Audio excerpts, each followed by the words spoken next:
Well, hey, everybody. Welcome back to Between Two Sundays. I'm Matt, and I'm sitting here with the one and only Pastor Peter. And before we jump in, we should probably talk about the name of this Between Two Sundays really quick. Yeah, like when we started, we didn't even know what we were doing, right? Like, and we're only 3 episodes in, so let's be real. But so Between Two Sundays, right? Like this is my mindset behind it. It's pretty simple that most of life, in fact, I would say a lot of life happens between the 2 Sundays, right? That is so true. We love Sundays. I love leading worship. Yep. But there is one thing that I have thought about after walking off the platform from an incredible worship set or incredible sermon. Right. And you're like, yeah, Monday hits, right? Yeah. Tuesday hits, real life hits. And so I look at Sunday morning as you get kind of, filled on a Sunday, but then you also have every day that week going on. Right. You get into the middle of the week and it's what did that guy even talk about on Sunday, right? Or what was that song that we sang? Like you can lose that sense of filling. And so this is what we're trying to do, right? Yeah. It's not polished. It's not polished. We've got a couple talking points here, exactly. Right? And then I never know what you're going to say. Well, I like to keep you on your toes. That's fair. That's fair. So welcome to Between Two Sundays. Yep. This is conversations that are going to help you live out your faith in the days that actually test it. Oh, yeah. But let's jump in. Today, we are tackling a big question. We did a series this year at Hope City that was titled, Let's Talk About It. Right. And people submitted questions, and then you outlined a whole sermon series around these questions, and we couldn't quite get to them. So today is a pretty heavy one. Yeah. The question was, how do you love someone who's walked away from faith? Yeah, Matt, I would tell you, I wish that we only got this one time. I wish that this was a singular question that we didn't have to deal with. But as I said in the first episode, you can sense people's feeling in their questions.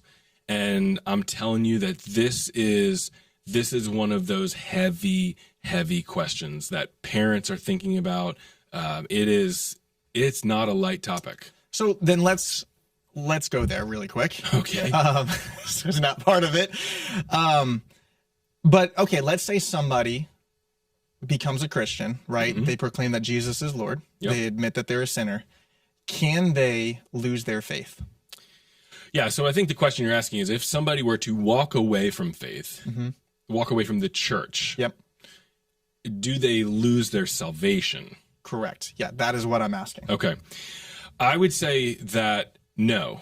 I believe that once you are saved, you're always saved.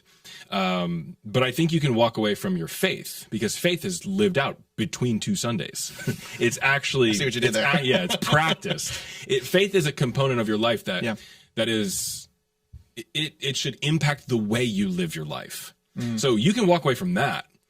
But God is a gracious God. He's a loving God. And I believe that he's going to handle all of these things in heaven. He's going to sort them out. But I also think he gives us some things that we can take a look at in Scripture too. So in 2 Corinthians 5:17, we see that Paul says that if you're in Christ, so if you've placed your faith in Jesus, you are a new creation. He doesn't say, oh, this is like a probationary time period where between now and such a date, we'll figure it out. No, in the moment that you place your faith in Jesus, you're a new creation. The old is gone, the new has come, which means the new has replaced the old. Yep. I don't think that you can revert back to the old. The new has come. Right. Ephesians 1, verses 13 through 14 says that the Holy Spirit seals you as a guarantee. John 10:28-29, Jesus says that no one can snatch his sheep out of his hands. Yeah. I don't know. So I would tend to err on the side that you can't lose your salvation. So the reason I ask that is that goes into kind of the segue of how do you nurture a relationship with a child, a spouse, or a family member who's renounced their faith? And how do you keep walking with God when a prodigal you love is far from home? Yeah, this is the kind of thing that let me say this real quick. Okay. Kind of like if they can't, salvation, once you have salvation, you have salvation. That should provide peace. Yes. Like from the get-go. If you hear anything, hear that. Yes. That should provide peace as we go through the rest of this. But how do you nurture that relationship with somebody who's just been like, yep, peace, I'm out? Yeah, so I think that, Matt, you bring up a good point, and we should just articulate that very, very clearly, that if you have placed your faith in Jesus as your Lord and Savior, you've confessed your sin, and you have asked him to be the Lord of your life, to lead your life, then you are saved, right? Mm-hmm. You're a follower of Jesus. And so parents that are watching their kids walk away from faith or the church or things that they may have grown up in, I'm telling you, this keeps parents up at night. I don't think there's any kind of pain in life like the pain of watching your kids go through something that you can't solve for them. Yeah, you can't jump in and save them. You can't. Right. But the good news is that Scripture actually gives us a path forward, that we're not the first people to face this either. Yeah, you had mentioned something earlier to me about Psalm 78. Yeah, in fact, Pastor Brandon, he preached his message in this series out of Psalm 78. And I was sitting there writing down notes, of course, of what he was talking about, but I was writing down notes about this topic. Yeah, because in Psalm 78, there is this reminder to keep telling the next generation what God has done. That's why we love Hope City Kids, Hope City Youth. Like, we are all in for the next generation. We say that all the time. But the reason why we feel passionate about it is because what we need to do is Psalm 78:4. It says this: we will not hide them from their descendants. The them is the stories. We won't hide how God has shown up in the past. We won't hide it from their descendants.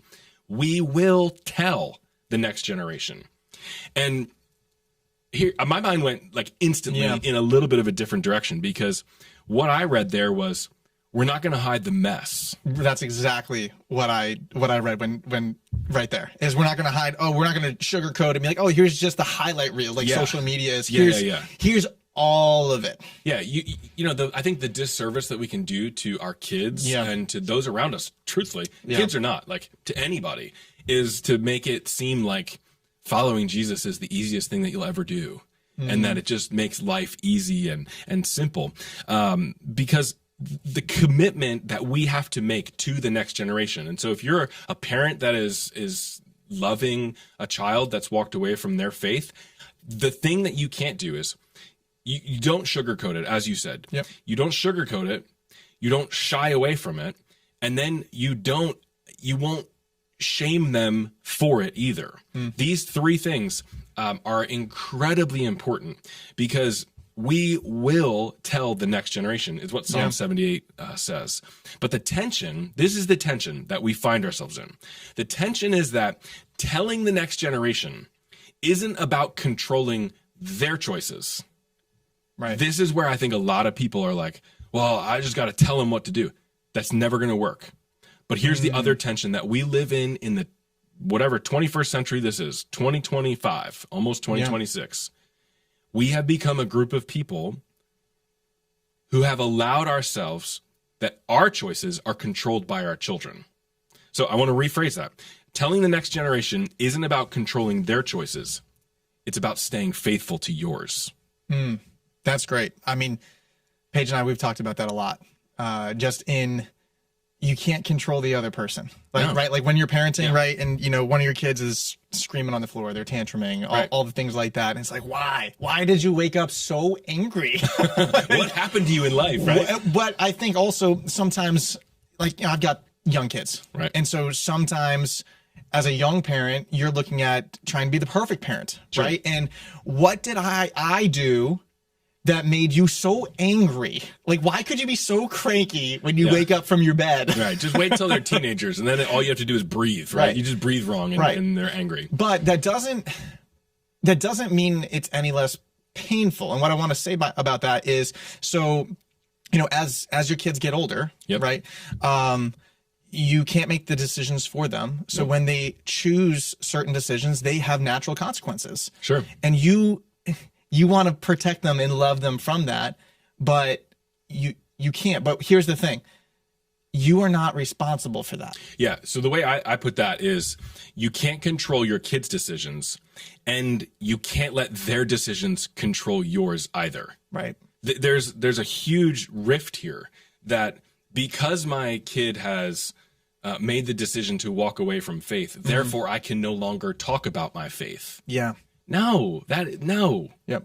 Like, right. Like it's a guilt. Like Yeah. like you're kind of guilted into, I didn't do a good enough job because my son or my daughter, they went off to college, or they, they got married to so-and-so, or they chose to, whatever you fill in the gap. Yeah. Then it's a reflection of me and my parenting. Yeah, there's also another way of looking at that, and that is, it's not just about you and your parenting, but it's actually you losing control of your narrative, because in our society, we do not like disagreeing with people.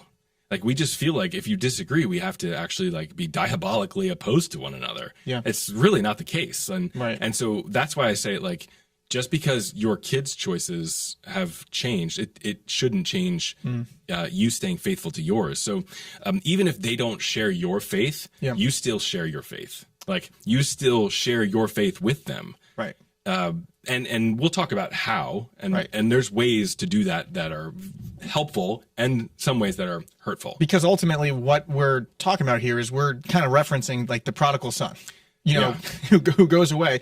But for the viewers, for the listeners, let's define what is prodigal. What is a prodigal son? Yeah. So interestingly enough, prodigal it's not a biblical word. It's not like, it's not rooted in theology. Prodigal really just means someone that's reckless, or they live their life in a way that is destructive. So that's the technical term for prodigal. But as we think about it, there's this guy named Jesus, and he tells this story. It's kind of popular. Right? Kind of popular. He tells the story. Some of you have heard this story before. He told a lot of parables. Yeah.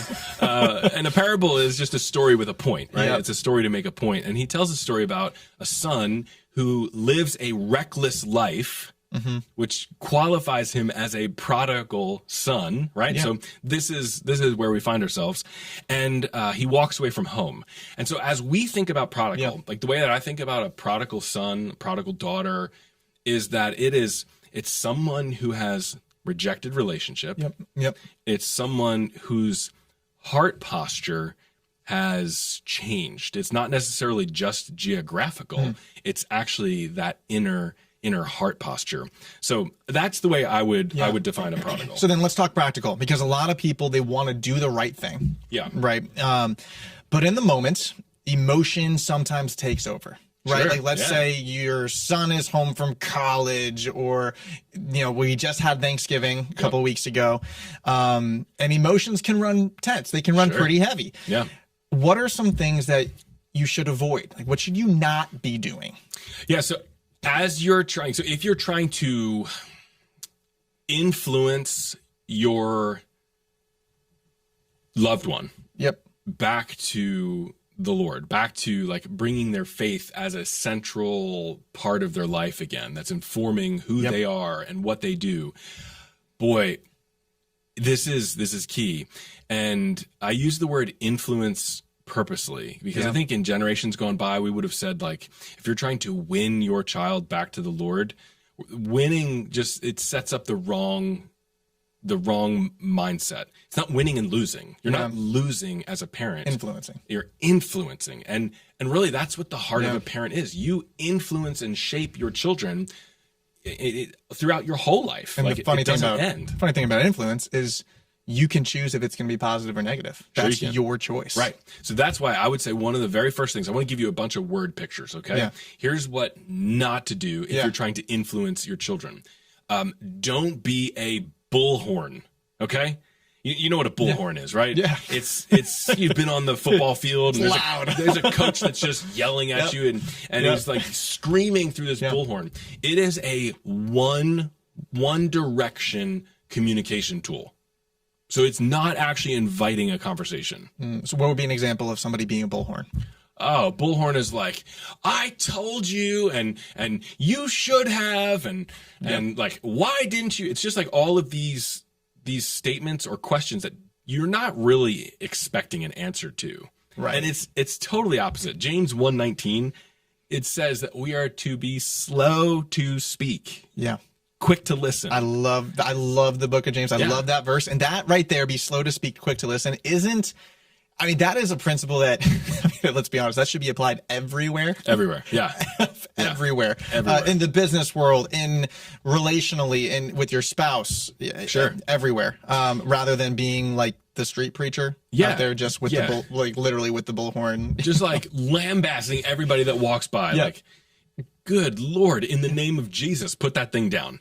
The other thing that I think people try and do is they try and just pound faith into someone. Like, I'm going to influence you by being a hammer. I'm just going to hit you so hard to chisel off the hard aspects of you, or the parts of your character that I don't appreciate or don't like or enjoy. Yeah.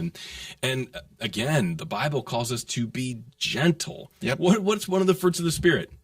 Gentleness. Yep. Like, the evidence of God's work in your life is that you become gentle with people.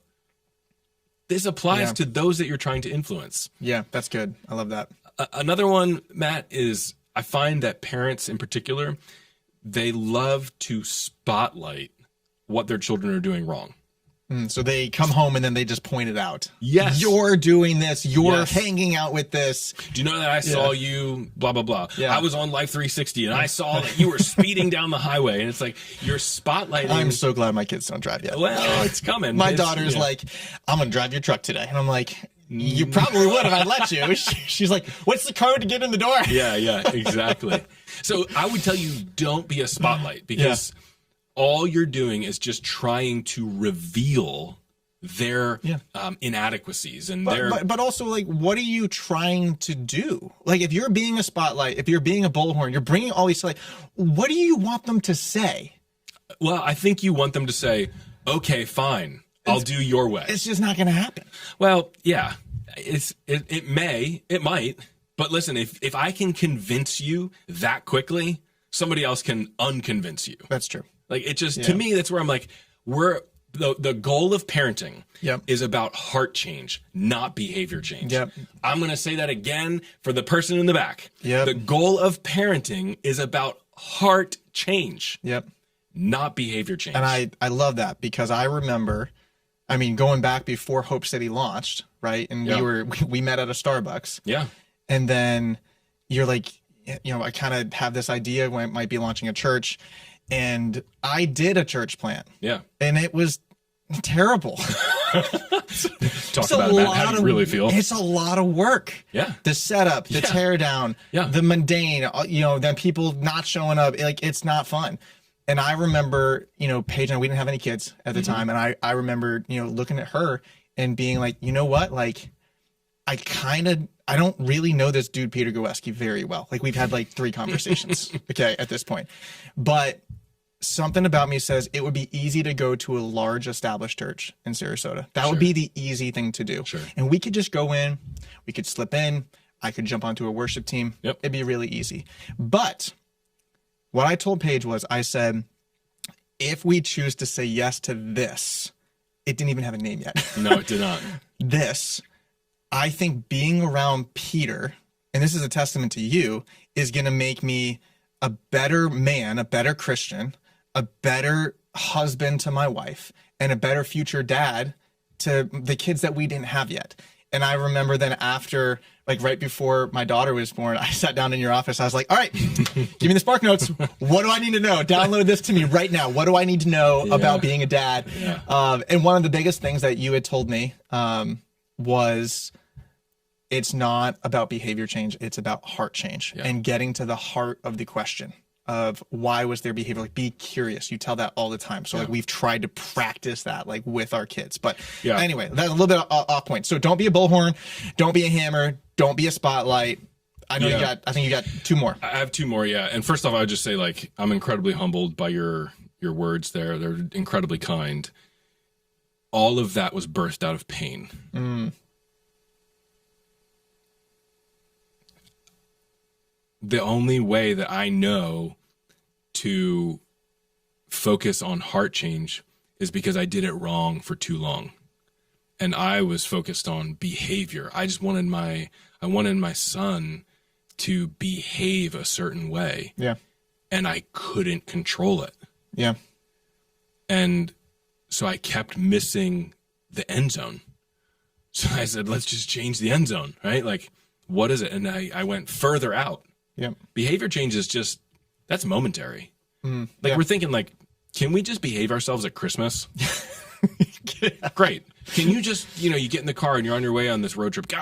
You guys got to behave yourself. Touch your brother in the backseat. Yeah, or you got to behave yourself at grandma's. And it's like, well, great. That's good for grandma's house. But what about 20 years from now when we're not going to grandma's house anymore and we're at our house now? Do you still love one another as siblings? Like, do you still love us as parents? Do you still want to be around one another? And this morning I was going to take the dog out, right? And Paige was still sleeping and the kids are up. And I go, guys, I'm going to go outside. Can you not fight for like 3 minutes? Yeah, please. Just give me 3 minutes. 3 minutes. Yeah. If I come back, you're on a not Christmas break or whatever. But. Yeah. So you are, you're looking at that immediate moment, right? Yeah. And if that's all you saw, then you might be losing. And that can be really disheartening. You have to have a longer range vision. Yep. And we're going to get into that in just a couple seconds. Just to wrap it up real quick, I would say a couple things not to be. I would also not be a GPS.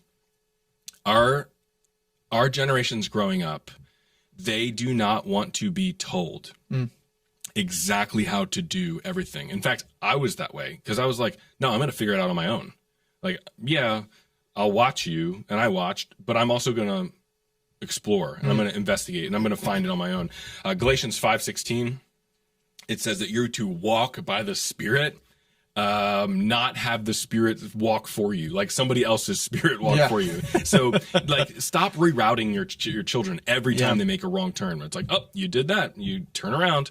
And then the last one I would tell you is, and this is super critical, is, again, as a word picture, this might help you for those artistic people, don't be a lifeguard. Which sounds crazy because you're like, well, lifeguards save people's lives, right? Come on. Yeah. But lifeguards are on the shoreline. Yeah. As a kid, I went to the Jersey Shore. So down to the shore. Anybody that is from up north, you know exactly what I'm talking about. We went to the Jersey Shore for vacation, and I got sucked out in a riptide on a little foam boogie board. And I was, just hundreds of feet away from the shoreline now.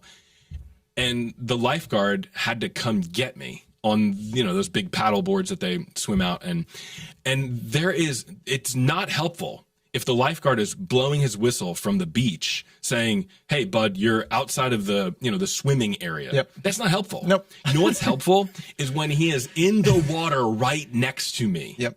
And that's what I'm saying. Like, you can't just bark instructions from a distance. Like, Jesus practiced this. Like, we're about ready to celebrate this at Christmas. Emmanuel, God with us. In fact, we're in a series at church that we're calling Closer Than You Think. Yeah. Because God is closer than you think. So those are some of the things I think we should avoid. Okay. So that is hard. Sure. Because if you've got this loved one, right, and they have chosen to step away from the faith, and now you're like, don't be a bullhorn. Like, it's almost like you want to confront them and be like, yo, listen here. Like, it's hard. Like, you got to bite your tongue, with certain things. But what are some of the things that you should be doing then? Like, let's go with that. Like, okay, great. Focus on, I like to focus on, give me 2 or 3, give me one thing I can focus. Yeah, I would tell you, okay, this is what you should do. Yeah. You should be a lamp. Okay. Okay. Just be a lamp. Here's what I mean by that. A lamp it brings light into dark spaces. It's different than a spotlight. Spotlight shines into that one corner to reveal all the junk that's hidden. Yep. A lamp it illuminates in a gentle way the room that it's in. It doesn't chase, it doesn't shame, it doesn't force itself upon you. It just gives that steady light, and people always know how to find it. And again, this is a biblical idea. Jesus uses these words. He says that you are the light of the world, right? Let your light shine before others. Yeah. It's kind of simple. Yeah. But it's also profound. No, that's good. I like that. Yeah. I know it might kind of sound funny too, but I was thinking about this as I was writing down some notes, is that back in the 80s, so you weren't even born yet. Nope, not around, not even a thought. yeah, back in the 80s, and some of you might remember this, that Motel 6, which you might not even know what a Motel 6 is. Oh, we stayed in those. I remember on the road, my mom would be calling ahead, like trying to find the spot. We're in the back seat. Yeah. Like, is there any room in the inn? Yeah, I felt like, Mary and Joseph trying to find a room. But Motel 6 had this ad campaign, and their slogan on the ad campaign was, "We'll leave the light on." Yeah, I know that, but I'm not from the 80s. Right. Well, I am. And so we'll leave the light on. And it's not fancy. Yeah. It's actually very simple. It's not a guilt-based thing. They're just saying, listen, you're out on the road. You're away from home. And you may not know where we are. Yep. But we're going to leave the light on for you. And this isn't innovative. Yeah. They're just saying, we're going to be ready for when you come. So when you come home, we're here. Yeah. We're here. And they probably oversold the fact that this is home. Yep. Motel 6, do not kid yourself, is not home. But honestly, Are they still around? I don't know. I don't know that you hear many I don't know. Motel 6 stories anymore. Let us know in the comments if you've stayed in a Motel 6 and how that went. Yeah, recently. In this decade. That's true. But listen, this is the way that it is in the heart of parents of a prodigal. It's almost kind of like a lighthouse. Sure. In a sense, like, wherever you're traveling, and you've got, I remember, we had my family, generations, we had a place on Martha's Vineyard. And so I remember doing summer vacations on the vineyard, and you go to lighthouses and, things like that. Obviously, like the Atlantic Ocean, super scary compared to here. Like you getting sucked out in that's in the Atlantic, right? Yeah. On the vineyard, we got sucked out in one, me and my brothers, and a boat had to come rescue us because we were in a raft. And I thought it's literally South Beach where Jaws was made, that scene right there. And we're in the raft getting sucked out. I must have been like in 3rd grade. I didn't know what was happening until my brother starts crying. Right. It's not great. Right. But a lighthouse guides you home. Yep. So a lamp guides you home. Love it. And that's what we do as parents is we want to just keep the light on. Yeah. We want them to know that home is always here. And that's even like, we say this at Hope City that this could be your spiritual home, and we're going to leave the light on here for people, in any capacity. Really, really powerful scene from a movie. It's a kid's movie. Your favorite movie? No, it's not my favorite movie. Oh, you love it more than Hallmark movies, Peter. I know it. You're just not saying it. You love it. I do love it more than Hallmark movies. That's for sure. But I love basically anything more than a Hallmark movie. Touche. Never mind. No. So we're not going there. So Finding Dory. There's a scene in the movie Finding Dory, a kid's movie, cartoon. But at the very end of this movie, Dory's been lost. She doesn't know where she's kind of has this, brain fog. She can't remember where she is. She can't remember how to get home, all this kind of thing. And there's this scene that almost brought me to tears in the middle of a theater. And she's swimming along and she's following these shells all the way back and she eventually gets home. And what you see is it's revealed that her parents had been putting out shells as a trail so that one day she would come home. And I just think about the parent right now that's listening to this, that is praying that one day their son, their daughter would return home. Yeah. And a light bulb, the funny thing about a light bulb, not funny thing, this is actually just how it works. This is science here. Is a light bulb, if you're just holding a single light bulb, it has all of the potential. Yep. But you can't turn it on. Right. You can't turn it on. You can't turn it off. The only way a light bulb actually becomes the way it was created to be is when it's plugged into the source, when it's plugged into the light socket. Yep. And I think we are the same way. Like, we are created in God's image. That's right. And so you can't really be a light if you're not plugged into the source, if you're not in the word, if you're not, getting into a local church. Like, it's hard to be a light if you're not plugged into the right source. Yeah, I would tell you, like, pretty quickly, I've got 5 things that I think you need to stay doing as a parent. So to the parent that asked this question, like, how do I relate to my kids? Well, we talked about how you relate. Now, how do you sustain yourself in that period of time? Like the self-care side of this. Yeah, you've got to stay prayerful. Prayer is not a last resort in any capacity. It's your strongest move. Stay prayerful. You need to stay consistent. You touched on that, Matt, where you said you need to be consistent in a local church. You need to be consistent in your word, in the word, like reading the Bible.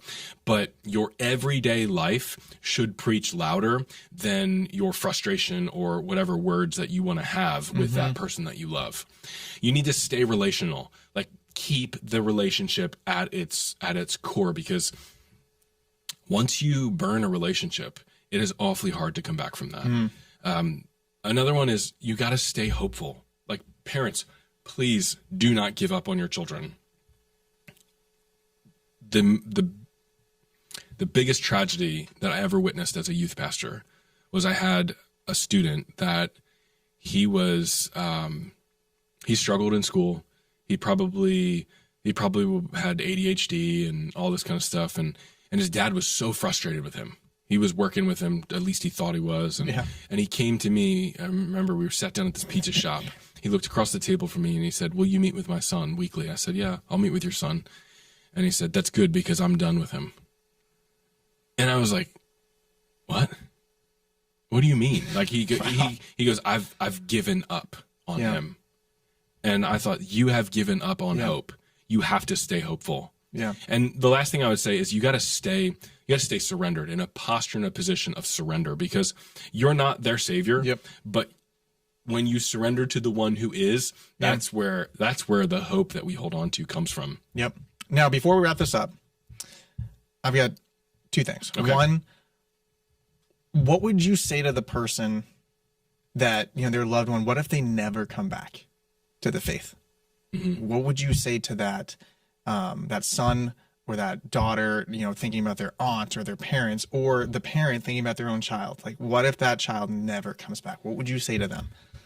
Yeah, again, this is really heavy. This is one of those topics that I wish as a pastor we didn't have to talk about. However, Matt, I would say that, you just should never give up hope. I know that sounds cliche and simple, but don't give up hope, because we believe that God is the God of all hope, and that God can restore and redeem anything, anything. And so it might feel like you're never going to see it in your lifetime. I know it probably feels like forever, because I've raised toddlers, I've raised, middle school students, I've raised high school students, and it can feel like the days are forever long. But then now, you can finish this phrase, like the days are long, but the years are short, right? And I would say you might feel like it's never going to happen, but God can do a miracle. And, just to kind of tease out your question even more is like, well, what if it doesn't happen within your lifetime? That does not mean that it won't happen in theirs. God can bring somebody into their life to drastically change their life. You are not the only person that is influencing them. So spend all of your days, your remaining days here on earth, praying for them, and praying that God would bring somebody into their life that helps shape their life and brings them closer to him. There's this old Greek proverb that I really appreciate. It says, society grows great, and I would say faith grows great when old men or old women plant trees whose shade they know they will never sit in. Here in Florida, we have these big, beautiful oak trees that have huge limbs, and they stretch out and span out, and they provide so much beautiful shade and comfort. From time to time, I will think about the person that planted the tree in my front yard. And I just want to say thank you. Right. Because if I planted it now, you would never get to experience that. I wouldn't get to experience it. They never got to experience it. Correct. But they thought ahead. And they planted seeds. Hopefully they planted that in the right spot in your front yard. Yeah, exactly. But this is what we do as parents, is we plant seeds believing that God's going to use them one day in the life of our kids. No, that's great. What a great conversation. And if you're walking through this right now, just know that we're praying for you. We want to walk with you through this. And if today's episode has helped you in some way, would you share it with a friend that needs hope? Hit the subscribe button. And better yet, if there's a specific name, a person that you want us to pray for, can you email that to us? What email can they send that to? So I would encourage you, email it to info, info at hopecitysrq.com. Don't leave their name in the comments, but email it at info@hopecitysrq.com. It would be our privilege to pray alongside of you, believing that God can do more than you can ever ask or imagine, according to the power that is at work within you. That's awesome. And we'll see you next time on Between Two Sundays.